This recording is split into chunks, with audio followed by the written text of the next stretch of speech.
My name is Gianna, and currently I am a full-time student at ILIS School of Theology. I've worked as a community organizer in the west side of San Antonio, Texas.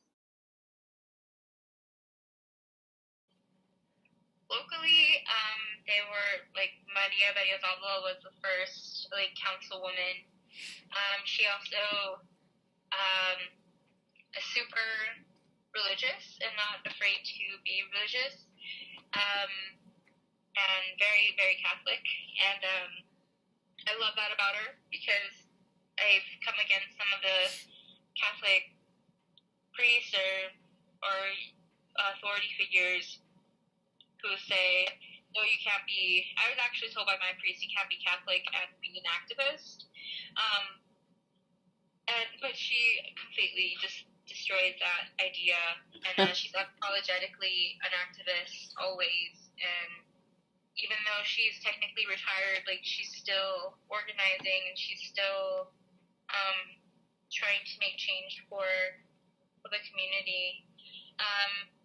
Gloria Anzaldúa is also one of my kind of prophetic people. I think her writings are, they just are prophetic even in the sense of foretelling the future. There was a video that I saw of her where she was kind of discussing the current political situation that we're in, but it's like she wouldn't have known about that because this was in the 90s, but she was foretelling Trump. And when I saw that with some of my friends, we were all freaking out. We're like, oh my God.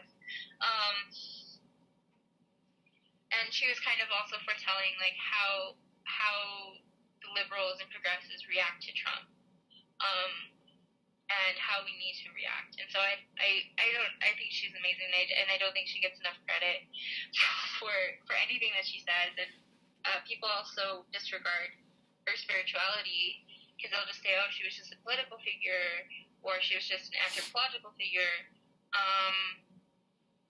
But she was very deeply, deeply spiritual, and all the actions that she did came from a greater power, and she acknowledged that all the time.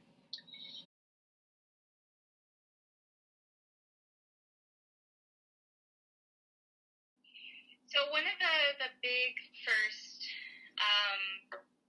organizing things that I did was when I was a student, and the administration in my undergrad was going to cut 12 liberal arts majors, and we were a small Catholic liberal arts college, and so it was practically all of our majors except for the sciences. And me, along with mostly the religious studies people, decided to unite, because the administration didn't actually tell anybody. They just emailed the people that were affected instead of telling the whole school or releasing their plans for the future. And so I was sort of in the background on this one because I was a student journalist and I wasn't really supposed to get involved, but I helped tell the press. Because of that, we got a lot of coverage, and we were fighting the administration at that time that were telling us, no, you shouldn't tell anybody. We're going to handle it. Well, we'll tell them when we're ready. And it's like, I don't believe you. You're going to try to cover this up. And so because of that, and as well as I helped organize and do loopholes around, we weren't allowed to protest at the time. It was against the rules. But what we were allowed to do was to pray, because we're a Catholic university, and to hold prayer events. And so we held vigils for 12 days for each of the 12 majors. And that, of course, was demonstrations, but if they were trying to tell us that we weren't praying, then we would cause problems for them. So I think that was the first real. I was active before that, but more theoretically. But this was like the first real moment that I had to go against a system of people that previously I was okay with and were on our side for various reasons. But I had to go against them for the greater good, for what I thought was the right thing to do. So because of that, the president ended up being fired from the university. The 12 majors were kept, and years later, people can still take art and music and English and psychology and history and major in those at the university. So the funny thing about like the prophetic voice is like it's not that you choose it, it's that there is no other option. And you can't stay silent, and you have the option of either staying silent or causing a ton of problems. I've chosen to cause a ton of problems. And it's funny because I like to tell the undergrad story just because it was also my first really encounter with the administration's trying to silence people. So we were threatened, me and my friend who both had full scholarships were threatened to take our scholarships away. And we were writing a lot of op-ed pieces in the newspaper that was for the students. And we were doing daily updates, and we were doing like videos and all of that. And we were told to stop. If not, we were going to take our scholarships away as well as the funding for the paper. And we pretty much said, try it. You try it, and we're going to make a bigger deal out of it.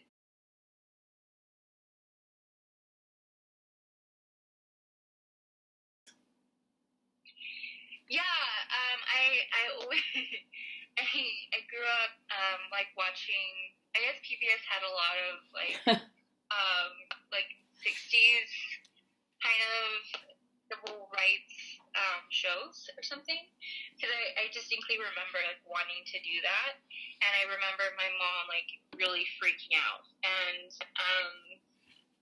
being like, no, you're not going to do that, you're going to get killed. Like, these people were injured or not just arrested, but also like their lives were made to be terrible. And I'm like, yes, give me some of that. So but I remember the main kind of thing is like I really took like the Bible seriously. I'd go to Bible class with my grandmother before I went.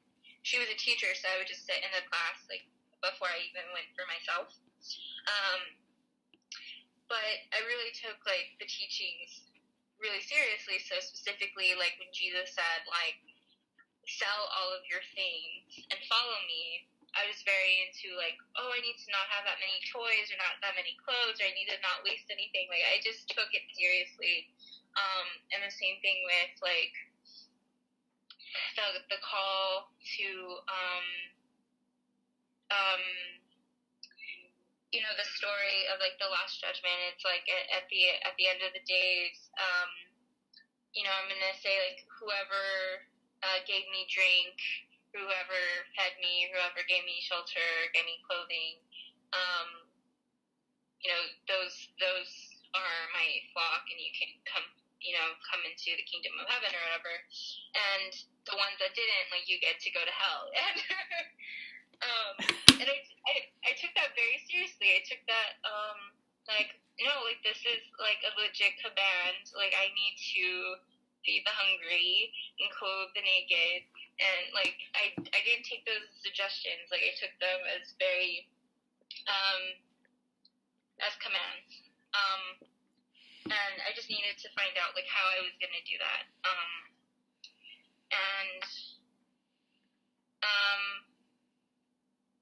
And yeah. it's like it was kind of in your DNA, like you were born with it, you know? Mm. Um, what was your how old were you when you did your first, like your youngest prophetic kind of work, do you think? I distinctly remember being like, I was in third grade because in the Catholic Church, that's when you get your first communion. And um, the third graders, we had to put on like a play. And but the play was, it was a story of Zacchaeus, like the guy Ah, who climbs up the tree yeah. to see Jesus. And we had one boy in the class, but he didn't want to be Jesus. And so the the sister was like, Gianna, you're gonna be Jesus. Um, and so I like memorized my lines or whatever, and and um and I forgot what it was, but I think the last lines, it was like, it's pretty much like Jesus preaching, right? So it was me, like little third grader in like a white like thing. Um, and I like had my hands outstretched and I was like preaching like Jesus. And I just remembered like the entire the congregation just being completely silent. Wow. Um, and just being like, oh my gosh, like this, this is the, word of God, or they were just like freaking out. And and I was like, okay, is this over? But after before that, I had wanted to be I had known that I wanted to be a priest, but that was kind of like, oh, like I need to preach, like I need to. This is what I need to do. Like people listen to me. Something's happening. It's not me, obviously. Like I felt like it was God or spirit or something.